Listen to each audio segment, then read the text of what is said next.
ஓம் சாந்தி. எல்லோரும் சந்தோஷமாக இருக்கிறீங்களா? பைபிள் பழைய ஏற்பாடு நெகேமியா புஸ்தகத்தின் கடைசி அத்தியாயம், 13வது அத்தியாயம். ஸோ இதில் 3 முக்கியமான செய்திகள் இருக்குது. அதில் முதல் செய்தி நாம் பார்ப்போம். முதல் செய்தி என்ன அப்படின்னா, இந்த நெகேமியாவில் இடிக்கப்பட்ட ஜெருசலேமை மீண்டும் கட்டி எழுப்புகிறாங்க. ஸோ இதான் நடக்குது. ஸோ இதில் அந்தந்த இடத்துக்கு இவங்க இருக்கணும், இந்த மாதிரி விஷயங்கள்லாம் நடந்துட்டு இருக்குது. அதுக்கப்புறம் ஒரு நாள் மோசேயின் நியாயப்பிரமாண புஸ்தகத்தை வாசிக்கிறாங்க. அப்போ இஸ்ரவேல் புத்திரருக்கு அம்மோனியரும் மோவாபியரும் அப்பமும் தண்ணியும் கொடுக்க வரலை, எதிர்கொண்டு வரலை ஒரு டைமில். அதனால்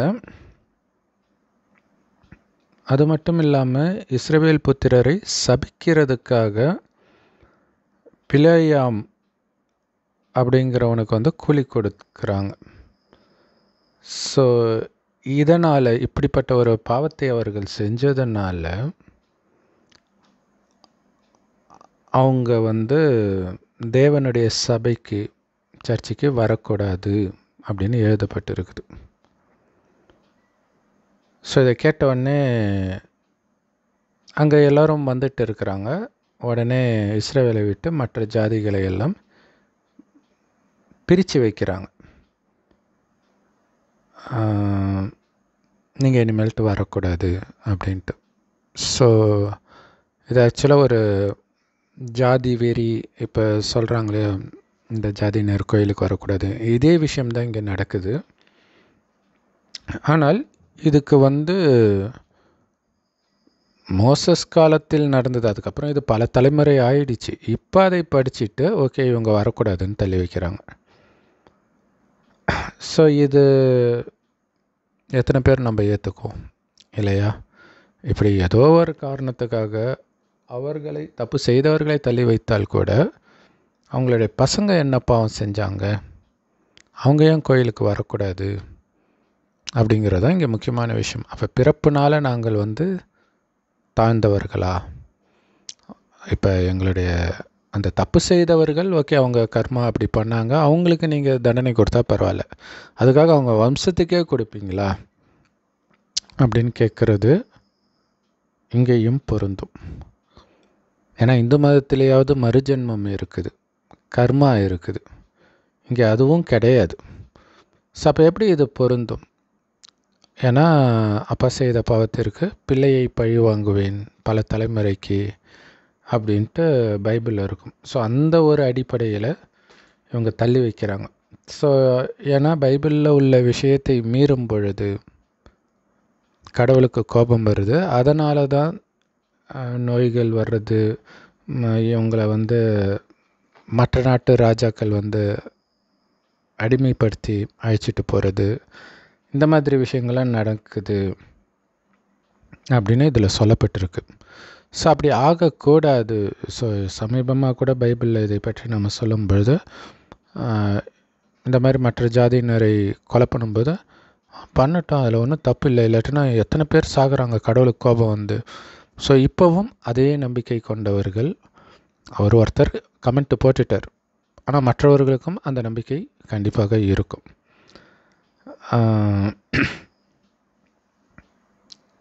ஸோ இப்போ என்ன ஆகுது அப்படின்னா, யாரை, எந்த ஜாதி உள்ளே வரக்கூடாது, கோயிலுக்குள்ளே தேவனுடைய ஆலயத்துக்குள்ளே வரக்கூடாதுன்னு இருக்குதோ அந்த ஜாதியை சார்ந்த ஒருவன், தொப்பியா அப்படிங்கிற ஒருத்தனோட ஏற்கனவே கோயிலுக்குள்ளே இருக்க அனுமதிக்கப்பட்ட ஆசாரியன் எலியாசேப்போட அவனுக்கு சம்பந்தம் கலக்குது, பொண்ணு கொடுத்து பொண்ணு எடுக்கிறது அந்த மாதிரி. ஸோ அதனால் என்ன பண்ணுறான்னா, கோயிலில் ஒரு இடத்துல இந்த பொருள் மக்கள்கிட்டேருந்து வரக்கூடிய காணிக்கை சேர்த்து வைக்கக்கூடிய ஒரு இடத்துல இவனுக்குன்னு ஒரு பெரிய அறையை ஒதுக்கியிருந்தான் ஆசாரியன். ஆனால் நியாயப்படி வந்து இவங்க உள்ளே போகக்கூடாது. இல்லை இங்கே இந்து கோயில் கருவறைக்குள்ளே பிராமண பூசாரியை தவிர யாரும் போகக்கூடாதுன்னு இன்றளவிலும் இருக்கக்கூடிய விஷயத்தையே தான் இங்கேயும் போட்டிருக்குது. ஸோ இதெல்லாம் நடக்கும்போது இந்த நெகேமியான்றவர் அவர் தான் ஜெருசலேமை மறுபடியும் கட்டி எழுப்புறாரு. அவர் பாபிலோன் ராஜா கிட்ட வேலை பார்த்துட்டு இருந்து ஒரு பர்மிஷன் வாங்கிட்டு வந்து இதை கட்டிட்டு மறுபடியும் ராஜாவை பார்க்க போகிறார். அந்த நேரத்தில் தான் இதெல்லாம் நடந்துருக்குது. அதுக்கப்புறம் மறுபடியும் திரும்பி வரும்போது இதெல்லாம் கேள்விப்படுறார். கேள்விப்பட்ட உடனே மனசுடைஞ்சு போயிடுறார். இப்போ தான் நம்ம ஜெருசலேமே கட்டுறோம், ஏற்கனவே கடவுள் உடைய கட்டளை மீறினதுனால தான் நம்ம வந்து எதிரிகள் கையில் ஒப்பு கொடுக்கப்பட்டோம்.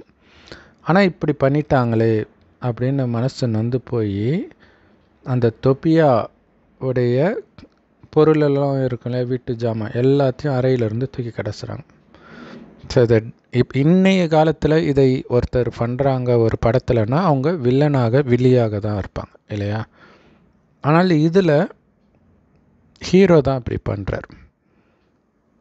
ஏன்னா கடவுள் சொல்லியிருக்கிறார், அதற்கு எதிரான ஒரு விஷயம் நடக்குது, அதனால் வெளியேற்றுகிறேன் அப்படின்ட்டு வருது. அதுக்கப்புறம் அவங்க போனதுக்கப்புறம் அந்த அறை வீட்டை வந்து சுத்திகரிக்க சொல்கிறான்.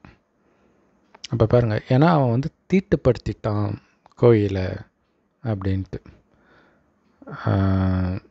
ஸோ அதுக்கப்புறம் அங்கே வைக்கக்கூடிய பொருட்கள் எல்லாம் எடுத்துகிட்டு வந்து வைக்கிறாங்க. இந்த ஒரு விஷயம் நடக்குது. இதே நேரத்தில் இன்னொரு விஷயமும் நடக்குது. வழக்கமாக கோயிலுக்கு பணிவிடை செய்யக்கூடியவர்கள் ஆசாரியர்களும் லேவியர்களும் பாடகரும், இவங்களுக்கெல்லாம் மக்கள் தசம பாகம் கொடுத்து அதிலிருந்து இவங்களுக்கு பங்கு வரணும், அதெல்லாம் கட் ஆகுது. ஸோ இதை நீங்கள் யோசித்து பார்த்தீங்கன்னா தெரியும், இது அப்போ நடந்த விஷயம் இல்லை, இப்போ நடக்கிற விஷயம் இல்லையா? அந்த கோயில் பிராமணர்களுக்கெல்லாம் அந்த கோயில் விளைநிலங்கள் இருக்கும். ஸோ அதெல்லாம் இப்போ அவங்க அனுபவிக்கிறது கிடையாது. பெரும்பாலும் கோயில் நிலம்னு இருக்கும், பட் அவங்களுக்கு அங்கே வேலை கிடையாது அது மாதிரி. ஸோ அந்த மாதிரி நிலை அவங்களுக்கான பங்கு வராத பொழுது அவங்க அந்த இடத்த விட்டு வெளிநிலங்களுக்கு ஓடி போனார்கள்.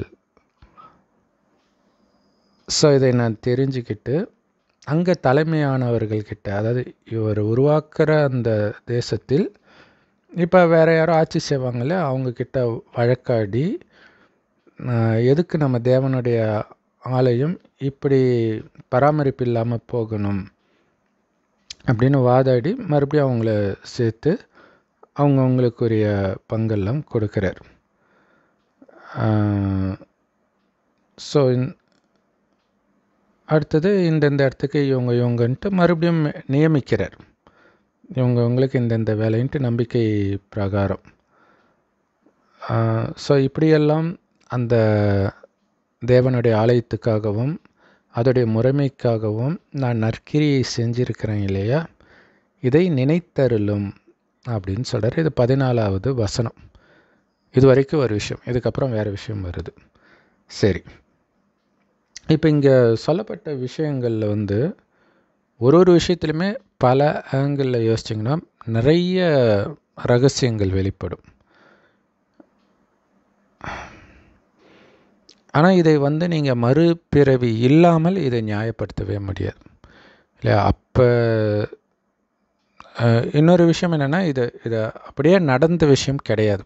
பைபிளாக இருக்கட்டும், குரானாக இருக்கட்டும், ராமாயணமாக இருக்கட்டும், மகாபாரதமாக இருக்கட்டும், எல்லாம் இறுதி நேரத்தில் நடக்கிற விஷயங்கள்.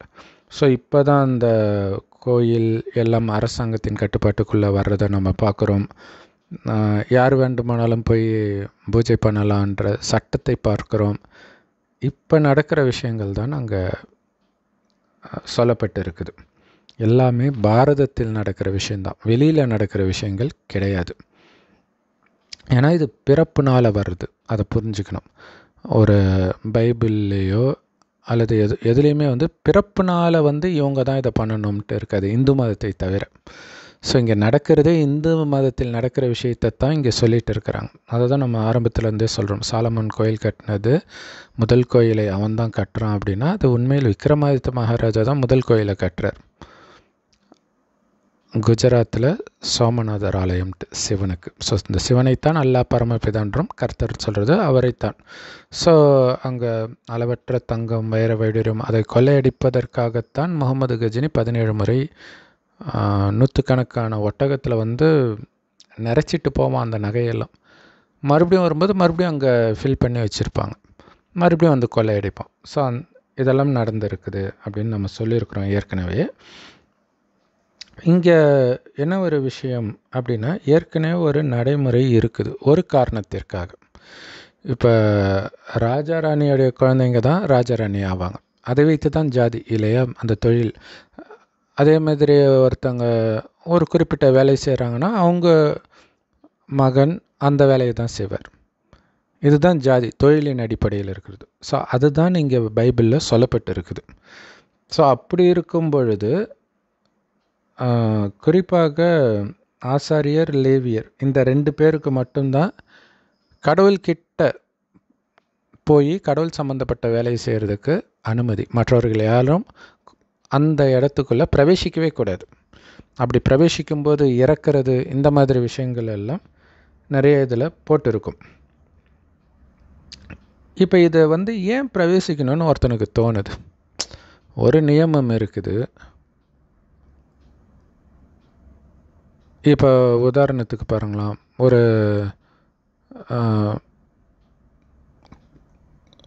சகோதரன் சகோதரி திருமணம் செய்யக்கூடாது. மாமா பொண்ணாக இருக்கட்டும் அல்லது சித்தப்பா பொண்ணாக இருக்கட்டும், அதுவுமே சகோதரி கணக்கு தான் வரும். நம்ம ஊரில் இந்துக்கள் மாமா பொண்ணை கல்யாணம் பண்ணுறாங்க, பட் வெளிநாடுகளில் அதுவுமே பண்ண மாட்டாங்க, அதுவுமே சகோதரி முறை தான். ஸோ இப்போ வெளிநாடே வச்சுக்கலாம். அதை மீறி அவன் கல்யாணம் பண்ணுறான்னா என்ன அர்த்தம்? ஒரு தவறான உணர்வுக்கு அவன் அடிமையாகி இருக்கிறான் இல்லையா. காதலுக்கு கண்கள் இல்லைன்னு ஒரு பாட்டு இருப்பேன், அந்த மாதிரி காதல் காமம், கண்கள் இல்லை, புத்தி இல்லை, இது தடுக்கப்பட்ட ஒரு உறவு. இந்த மாதிரி உறவு வைக்கிறதுக்கு புனிதமான உறவு, அதை மீறி அவன் செய்கிறான். அப்போ மீறணுன்ற எண்ணம் எப்போ வருது? அவனுக்குள்ளே காமம் மேலோங்கும் பொழுது வருது. மனம் ஒரு ஒழுக்கம் இல்லாத ஒரு நிலையில் இருக்கும்போது, அது முன்ஜென்மத்தில் காமத்தில் முழுகினதால் கூட வந்திருக்கலாம். ஏன்னா பைபிளில் ஏற்கனவே அந்த மாதிரி ஒரு கதை இருக்குது.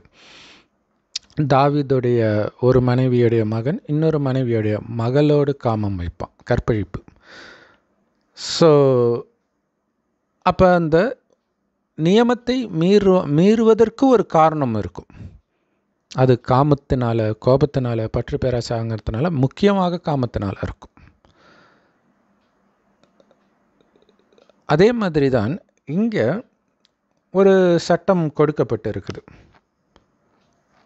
ஆனால் அதை மீறி இவங்க தான் இந்த கோயிலை பார்த்துக்கணும் அப்படின்னும்போது மீறி இன்னொருத்தர் போகிறாங்க அப்படின்னும் பொழுது முதல் விஷயம் அந்த கடவுள் மேலே உள்ள பயம் போயிடுச்சு இல்லை. இப்போ கோயிலுக்குள்ளே நாங்களும் பூஜாரி ஆகணும்னா அந்த இந்து மதத்தின் மீது நம்பிக்கை உள்ளவர்கள் செய்ய மாட்டாங்க இல்லையா.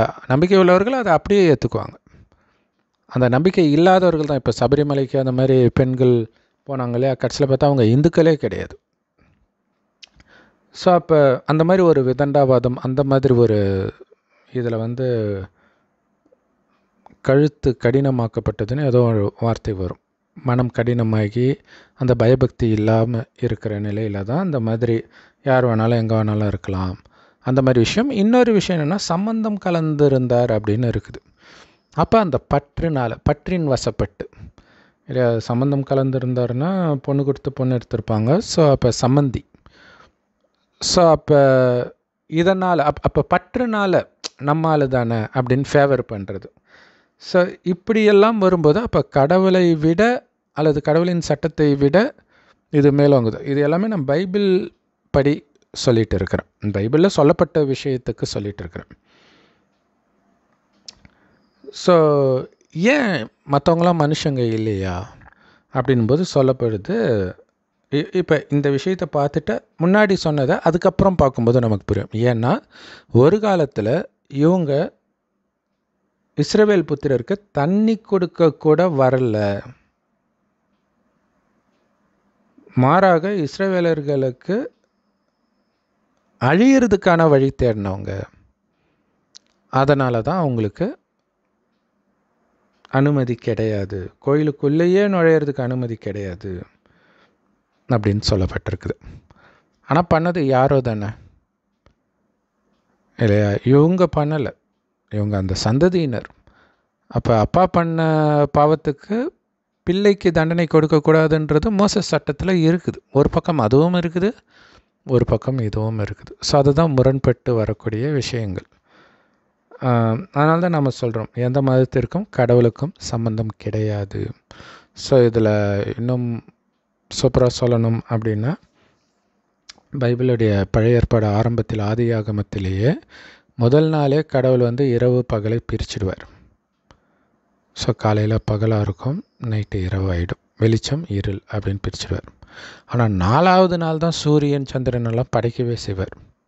அப்போ எப்படி வெளிச்சமாக இருந்தது அப்படின்னு அங்கேயே ஒரு லாஜிக் இடிக்கும்.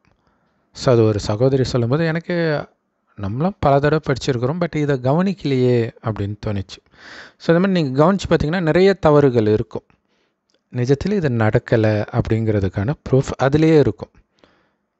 ஆனால் இதில் என்ன ஒரு ரகசியம் அப்படின்னா, நடக்கலைன்றது வந்துடுச்சு, பட் இருந்தாலும் இன்னைய வரைக்கும் ஒரு பெரும்பான்மையான மக்களால் புனித நூலாக கருதப்படுது பைபிள், குரான், ராமாயணம், மகாபாரதம்னா அதில் ஏதோ ஒரு ஆன்மீக ரகசியம் அங்கங்கே கண்டிப்பாக இருக்கும். இப்போ இந்த நெகேமியாவிலே பார்த்திங்கன்னா 6வது சாப்டரில் முக்கியமான விஷயம் வந்தது. அதை விட்டால் அதோட 13வது சாப்டர் தான். மற்ற எதுலேயுமே எதுவுமே இருக்காது. இவங்களை இங்கே நிறுத்தினாங்க, இவனை பெத்தான், இவன் இந்த சந்ததியினர், இப்படியே போயிட்டு இருக்கும். அதாவது தேவையற்ற விஷயங்கள், தேவையற்ற விஷயத்தை தான் நம்ம குப்பைன்னு சொல்லுவோம். ஆனால் அதுக்குள்ளே ரத்தினங்கள் இருக்கும். ஸோ குப்பை கிளறி நம்ம ரத்தினத்தை எடுக்க வேண்டியதாக இருக்கும். ஸோ அப்படி இந்த 13வது அதிகாரத்தில் நிறைய ரகசியங்கள், ஒரு 3-4 ரகசியங்கள் இருக்குது. ஸோ இதில் முதல் ரகசியம் தான் இந்த வீடியோவில் போடுறோம். அப்போ பார்த்தீங்கன்னா இதை மறுஜன்மத்தோடு வைத்தால் மட்டுமே இது லாஜிக்காக ஒர்க் அவுட் ஆகும்.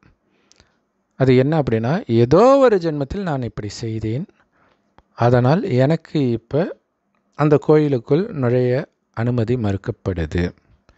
சரி, இது எனக்கு இந்த மதமே தேவையில்ல போட அப்படின்ட்டு மதம் மாறி போயிடுறாங்க. இல்லை எங்களுக்கு கடவுளே கிடையாது, போ நான் நாஸ்திகன், இந்த மாதிரிலாம் சொல்கிறாங்க இல்லையா? பாதிரியார் அகஸ்தியன் ஜாதிக்கு எதிராக பேசுவார். ஆனால் பைபிளில் தான் முழுக்க முழுக்க அதை பற்றி இருக்குதுன்றது தெரிஞ்சு பேசுகிறாரா, எவனுமே பைபிள் படிக்க மாட்டான்ற தைரியத்தில் பேசுகிறாரா, இல்லை உண்மையிலே அவருக்கே தெரியலையா? அவருக்கு தெரியும், ஏன்னா அதை பற்றி நான் கேள்வியும் கேட்டிருக்கிறேன் அவர்கிட்ட. அப்போ அவர் சொன்னார், ஏன் லேவியர் மட்டும் வரணும்போது லேவியர் அங்கே உதவி பண்ணாங்க, அதனால் சரி மற்றவங்க ஏன் வரக்கூடாது? ஸோ இது மாதிரி நிறைய விஷயங்கள் இருக்குது. அப்போ இதே காரணம் இந்து மதத்துக்கு வரும் தானே. அப்போ இந்து மதத்தில் மட்டும்தான் இது ப்ராக்டிஸே பண்ணுறாங்க, வேறு எந்த மதத்துலையும் இது கிடையாது. இங்கே நடக்கிற விஷயம்தான் அங்கே சொல்லப்பட்டிருக்குது. ஆனால் இங்கே மறுஜன்மம் இருக்குது, கர்மத்தின் விதி இருக்குது. அப்போ ஒருவன் என்ன பாவ புண்ணியம் செய்கிறானோ அதற்கேற்ப தான் அடுத்த ஜென்மம் அதற்கேற்ற குடும்பத்தில் பிறப்பான். ஸோ ரொம்ப பாவம் செய்கிறான்னா ரொம்ப ஏழையான குடும்பத்தில் பிறப்பான். ஸோ அந்த ஏழையான குடும்பமெல்லாம் ஒரு ஜாதியாக இருக்கும்போது அந்த ஜாதிக்கு அவன் போயிடுவான். அதுக்கு முன்னாடி பணக்காரராக இருக்கிறது ஒரு ஜாதியாக இருந்தால் அந்த ஜாதியிலேருந்து அடுத்த ஜாதிக்கு அவன் போயிருப்பான். ஸோ அப்போ பார்த்திங்கன்னா, ஒரு எந்த ஜாதியில் இந்த மாதிரி அடக்குமுறையெல்லாம் பண்ணுறாங்களோ, ஆதிக்க ஜாதின்னு சொல்கிறாங்களே, அவன்தான் அடுத்தது அடக்கப்படுற ஜாதிக்கு போயிடுவான். ஸோ அதற்கான தண்டனை அடுத்த ஜென்மத்தில் இவனுக்கே கிடைக்கும். அதே மாதிரி இங்கே இவர்களே அந்த மாதிரி இருந்தால், குறிப்பாக இதில் ஒருத்தர் பேரை சொல்கிறாங்களே, பிலேயாம், பிலேயாம் இல்லை, தொபியா. அப்போ தொபியா அந்த மாதிரி ஒரு பாவம் செய்த ஒரு முக்கியமான ஆளாக இருந்திருப்பான். ஸோ அவனுக்கு இப்போ இதில் பாருங்களாம், அவனுக்கு இடம் கொடுக்கப்படுது, திடீர்னு தூக்கி எறியப்படுது. அப்போ தான் அது தண்டனை. ஆரம்பத்துலேருந்தே கிடைக்கலன்னா அது ஒரு பெரிய தண்டனையாக இருக்காது இல்லையா? ஒரு பிச்சைக்காரனுக்கு பெரிய விஷயமா தெரியாது பிளாட்ஃபாரத்தில் இருக்கிறது. ஆனால் ஒரு பணக்காரனை திடீர்னு பிளாட்ஃபாரத்தில் தள்ளும்போது தான் அவன் பயங்கரமாக துடிப்பான். ஸோ தண்டனை இதிலேருந்து நம்ம கையில் இருக்கிற ஒன்று எப்போ வேணாலும் நம்ம விட்டு போகும். ஏற்கனவே அது இது இல்லைன்ற உணர்வில் தயார் நிலையில் இருந்தால் மட்டுமே அது உங்களை விட்டு போகும்போது நீங்கள் துடிக்க மாட்டீங்க. ஸோ அதனால தான் கடவுள் வந்து பிரம்மகுமாரிகள் மூலமாக நேரடியாக கடவுளை வந்து இப்போ பேசிகிட்டு இருக்கிறதுல சொல்கிறது பற்றை விடுங்கள் அப்படின்னு சொல்கிறார். மனிதர்கள் மேலே, அழியக்கூடிய மனிதர்கள் மேலே, மனிதர்கள் உருவாக்கிய மதங்களின் மேலே, ஜாதிகளின் மேலே, மொழிகளின் மேலே, உங்கள் குடும்பத்தினர் மீது, எல்லாத்தின் மீதும் பற்றை விடுங்கள். ஏன்னா எல்லாமே அழிய போகுது, உலகமே அழிய போகுது. ஏன்னா உலகம் அழியிறதுக்கு 100 வருடம் முன்பு தான் கடவுள் வருகிறார், கடைசி 100 வருடம். இது 5000 வருட காலச்சக்கரம். இதில் முதல் பாதி சொர்க்கம், அடுத்த பாதி நரகம். நரகத்தின் இறுதியில் வந்து சொல்கிறார், இந்த பூமியை நான் சொர்க்கமாக படைத்தேன் 5000 வருடத்திற்கு முன்பு. ஒவ்வொரு 5000 வருடத்தின் இறுதியில் கடவுள் இந்த ஞானத்தை கொடுத்து தான் சொர்க்கத்தை படைக்கிறார். அந்த ஞானம் என்ன? சொர்க்கத்தில் உடல்ன்ற உணர்வே இருக்காது, ஆத்மான்ற உணர்வில் இருப்பீங்க. ஆத்மானா உயிர், அது பூர்வமத்தில் நட்சத்திரமாக ஜொலிக்கனால இங்கே போட்டு வைக்கிற பழக்கம் இருக்குது. ஸோ அதனால் தன்னை ஆத்மான்னு வந்து பிறரையும் ஆத்மான்னு தான் பார்ப்போம். ஏன்னா ஆத்மா தான் கண் வழியாக பார்க்கும், வாய் வழியாக பேசும், எல்லா காரியத்தையும் ஆத்மா தான் உடல் மூலமாக பண்ணுது. அதனால் அவங்களுடைய கவனம் ஆத்மாவில் இருக்கிறதுனால காமம், கோபம், பற்று, பேராசை, அகங்காரம்னா என்னன்னே தெரியாது சொர்க்கத்தில். 2500 வருஷம் கழிச்சு இந்த பூமி நரகம் ஆகும்போது, நரகம் ஆகிறதுக்கு காரணமே ஆத்மான்றது மறந்து உடல்னு நினைக்கிறோம். ஆத்மான்ற உணர்வில் இருக்கும்போது சதா ஆனந்தம் இருக்கும். ஏன்னா ஆத்மாவுடைய உண்மையான குணமே ஆனந்தம் தான். ஸோ எப்போ உங்களுடைய கவனம் வெளி உலகத்தில் சிதறப்படுதோ அப்போ தான் காமம், கோபம், பற்று, பேராசை, அகங்காரம் வருது. அதனால் பாவம் செய்கிறீங்க. அந்த பாவத்திற்கு தண்டனையாகத்தான் நமக்கு வந்து ஆரோக்கியம், அழகு, செல்வம் எல்லாம் போகுது. ஏன்னா சொர்க்கத்தில் ஆரோக்கியம், அழகு, செல்வம் எல்லாம் நிரம்பி இருக்கும். தங்க செங்கலால் கட்டப்பட்ட மாட மாளிகையில் இருப்பாங்கன்னா எவ்வளோ பணக்காரங்களாக இருப்பாங்கன்னு யோசிச்சு பாருங்க. அப்படி இருந்த நாம் அனைத்தையும் இன்றைக்கி இழந்ததுக்கு காரணம் இந்த காமம், கோபம், பற்று, பேராசை, அகங்காரத்தில் விழுந்தது. அது குறிப்பாக உடல் உணர்வு. உடல்ன்ற உணர்வில் தான் அந்த அகங்காரம்லாம் வரும். ஸோ அந்த அகங்காரத்தில் தான் அகங்காரம், பற்று, எண்ணிது எல்லா உணர்வும் வருது. வரும்பொழுது தான் நம்ம பாவம் செய்கிறோம். ஸோ அப்படி அவர்கள் அம்மோனியர்கள் இவங்களாம் பாவம் செய்ததுக்கு தண்டனையாக கோயிலுக்குள்ளே வரக்கூடாது அப்படின்னு சொல்லப்படுது. அது இந்து மதத்தில் உள்ளது. ஆனால் பைபிளில் இந்த சட்டங்கள்லாம் இருக்குது. இந்து மதத்தின் விஷயங்கள் தான் அங்கே போடப்பட்டிருக்குது. ஆக்சுவலாக இது முடிஞ்ச உடனே அடுத்த அதிகாரம் எஸ்தரில் ஸ்டார்டிங்கே பார்த்திங்கன்னா இந்து மாகாணத்திலிருந்து அப்படின்னு தான் தொடங்கவே செய்யும். நிறைய பேர் சொல்லுவாங்க, இந்துன்ற வார்த்தையை வெள்ளைக்காரனுக்கு போன பிறகு தானடா கொடுத்தான், எங்கடா வந்துச்சு? அப்போ பைபிள் வெள்ளைக்காரன் போனதுக்கப்புறம் தான் எழுதுனாங்களா? இல்லையா? ஸோ ஹிந்து அப்படிங்கிறது மதம் கிடையாது. ஆனால் இந்துன்னு 2500 வருடத்துக்கு முன்னாடியே மனிதர்கள் சொல்ல ஆரம்பிச்சிட்டாங்க. ஏன்னா இங்கே வந்து ஆதிசநாதன தேவி தேவதா தர்மம். காமம், கோபம், பற்று, பேராசாங்கன்னா என்னன்னே தெரியாது. கணவனும் மனைவியும் நமக்கு ஒரு வாரிசு வேணும்னு நினைக்கும் போது மனைவி கர்ப்பம் ஆவாள். அவ்வளோ பரிசுத்தமாக இருந்தவர்கள் எப்போ உடல்ன்ற உணர்வில் வந்து காமம், கோபம் இதில் விழுறாங்களோ அப்போ தன்னை தேவதைகள் சொல்லிக்க கூச்சப்பட்டுட்டு அப்போ இந்தியாவுடைய பேர் ஹிந்துஸ்தான். அதனால் இந்துஸ்தானில் வசிப்பவர்கள்ன்ற அர்த்தத்தில் ஹிந்து அப்படின்னு சொல்லிக்கிறாங்க. மற்றபடி வெள்ளைக்காரன் கொடுத்த பேர் கிடையாது. விட்டா இப்போ பாரதம்னு மோடி வச்சதுனால இப்போ தான் பாரதன்ற பேரே வந்துச்சு அப்படின்னு சொல்கிறது எப்படி அறியாமையோ அதே மாதிரி தான் இந்துன்ற பேர் வெள்ளைக்காரன் தான் கொடுத்தான் அப்படிங்கிறதும் அறியாமை தான். ஸோ இப்போ கடவுள் சொல்கிறது என்னென்னா, மறுபடியும் ஆத்மான்னு உணருங்க. அதாவது உயிர், அது புருவமத்தில் நட்சத்திரமாக ஜெயிக்கனால தான் இங்கே போட்டு வைக்கிற பழக்கம் இருக்குது. ஸோ அந்த ஆத்மாவின் தந்தை தான் இறைவன். அவரை தான் அல்லான்னு முஸ்லீம்களும், பரமபிதான் கிறிஸ்தவர்களும், சிவன் இந்துக்களும் சொல்கிறாங்க. சிவனுக்கு மட்டும் அந்த லிங்க ரூபம் இருக்கு இல்லையா, அது இறைவன் கண்ணுக்கு தெரியாத நுட்பமான ஒளிப்புள்ளி. பூஜை பண்ணுறதுக்காக கொஞ்சம் பெருசாக வச்சுட்டாங்க. கடைசி 1 வருடம் ஒரு வயோதிகர் உடலில் வந்து பேசுகிறார். அவருக்கு பிரம்மான் பேர் வைக்கிறார். அதைத்தான் அங்கே ஆதாம் ஏவாள்னு சொல்கிறது. சரி, ஆதாம் ஏவாள் இல்லை, ஆதாம். ஸோ ஆதாம் சொர்க்கத்துக்கு போகிறாருன்னா அப்போ சொர்க்கத்துக்கு போகிறதுக்கான ஞானம் அவர்கிட்ட தானே கொடுக்கப்பட்டு இருக்கும். ஆனால் இது காலச்சக்கரம்னு அவங்களுக்கு தெரியல. பூமி வந்து அலங்கோலமாக இருந்தது. கடவுள் பூமியை படைக்கிறார், அலங்கோலமாக எப்படி அவர் படைச்சிருப்பார்? ஸோ அது அப்படி கிடையாது. அலங்கோலமாக பூமியில் உள்ள மனிதர்களின் மனங்கள் இருக்குது. அதனால் இயற்கை சீற்றம் எல்லாமே இருக்கிறத நம்ம பார்க்குறோம். மனிதனுடைய மனதை நேர் வழிப்படுத்தினாலே எல்லாமே சரியாயிடும். ஸோ அதுக்கு மீண்டும் ஆத்மான்ற உணர்வில் இருங்க, பரமாத்மாவாகிய என்னை நினைவு செய்யுங்கன்றார். கடவுள் செம்பன் நிறமான ஒளி உலகத்தில் நட்சத்திரம் மாதிரி இருக்கார். ஸோ செவ்வானத்தில் நட்சத்திரம் மாதிரி இறைவனை எந்த அளவுக்கு நீங்கள் நினச்சிக்கிட்டே இருக்கிறீங்களோ அந்த அளவுக்கு ஆத்மா தூய்மையாகிட்டே இருக்கும். காமம், கோபம், பற்று, பேராசை, அகங்காரத்துலேருந்து விடுபட்டுக்கிட்டே இருக்கும். ஸோ இந்த உடலை விட்டு உயிர் பிரியும் பொழுது எந்த அளவுக்கு நீங்கள் தூய்மையாகிறீங்களோ அந்த அளவுக்கு உலகம் அழிந்து வரப்போகிற சொர்க்கத்தில் ஆரம்பத்திலேயே உயர்ந்த பதவி அடைவீங்க. இல்லாட்டினா லேட்டாக தான் பிறப்பீங்க. இந்த ஞானத்தை எடுக்கலைன்னா சொர்க்கமெல்லாம் முடிந்து நரகத்தில் தான் வரும். அதனால் கோயிலுக்குள்ளே நுழையிறோமா இல்லையான்றதுலாம் பெரிய விஷயமே கிடையாது. கடவுளே கட்டுற கோயில் சொர்க்கம், அதுக்குள்ளே நாம் நுழையணும். அதுதான் முக்கியமான விஷயம். ஸோ அந்த கோயிலுக்குள்ளே நுழையிறதுக்கு தான் நம்ம எந்த பாவமும் பண்ணியிருக்கக்கூடாது. குறிப்பாக உடல்னு நினைத்தாலே நீங்கள் பாவம் தான் செய்வீங்க.